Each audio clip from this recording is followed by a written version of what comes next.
আসসালামু আলাইকুম রহমতুল্লাহ। সবাই কেমন আছেন? আশা রাখি ভালো আছেন। আমিও ভালো আছি আলহামদুলিল্লাহ। তা আজকে একটা ভিডিও নিয়ে আসলাম, আশা করি সবার ভালো লাগবে। আজকের ভিডিওটা রান্নাগুলো আপনাদের ভাইয়া করতেছে।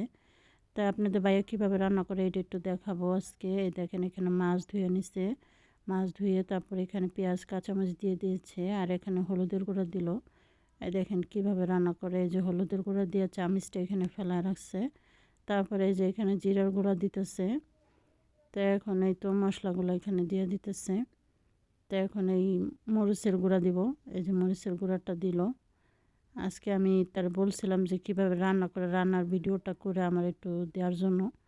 তাই সেটা একটু দেখাইতেছে আপনাদের, যে দেখেন পুরুষ লোক কীভাবে রান্না করে। এখানে গরম মশলার গুঁড়া, যেটা আর কি মিক্স মশলা, ওইটা দিল। তারপরে এখন এই যে ধনিয়ার গুঁড়া দিয়ে দিবে। তো দেখেন পুরুষ লোকে আসলে যারা প্রবাসে থাকে দেখেন কত কষ্ট করে, বাইরে কাজ করে এসে তারপর ঘরে এসে এইভাবে রান্না করে খেতে হয়। তাই দেখেন এই যে এখন এই যে ইয়ার গুঁড়াটা দিল, জিরার গুঁড়া ধনিয়ার গুঁড়াটা দিল।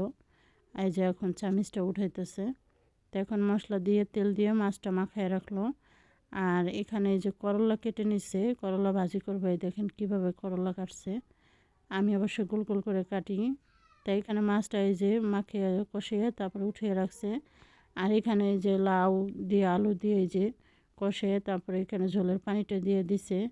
আর এখন এই যে যখন তরকারিটা ফুটে আসলো তখন এই যে মাছটা দিয়ে দিল।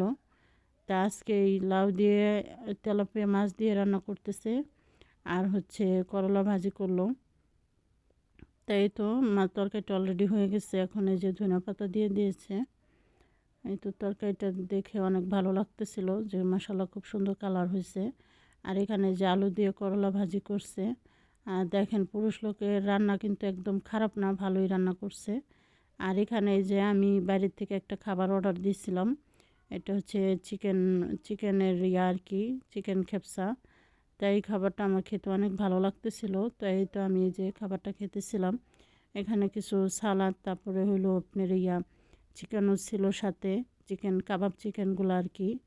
তাই এটা দিয়ে খাবারটা খেলাম। এই খাবারটা খেতে অনেক ভালো লাগে, এই খাপসাটা অনেক মজার। তা আমার কাছে অনেক ভালো লাগতেছিল, তাই খাওয়া দাওয়া করলাম।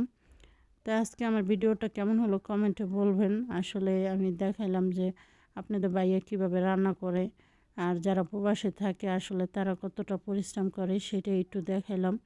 যে এরকম যারা প্রবাসে, যেই প্রবাসে ছেলেগুলো থাকে, সবাই এরকম বাইরে কাজ কাম করে এসে ঘরে এভাবে রান্না করে খেতে হয়। আর ছেলে মানুষের কাজ একটু এদিক সেদিক হবেই। তো দেখা যায় ছেলে মানুষ তার মেয়ে মানুষের মতো একদম পারফেক্টভাবে কাজ করতে পারে না ঘরের কাজ, তাই একটু সমস্যা হবেই। তো সবাই ভালো থাকবেন। আর আমার ভিডিওটা ভালো লাগলে একটা লাইক দিবেন, চ্যানেলটা সাবস্ক্রাইব করবেন, একটু ভালোবাসা দিয়ে পাশে থাকবেন। আর আজকে ভিডিওটা কেমন হলো কমেন্টে বলবেন। সবাই ভালো থাকবেন।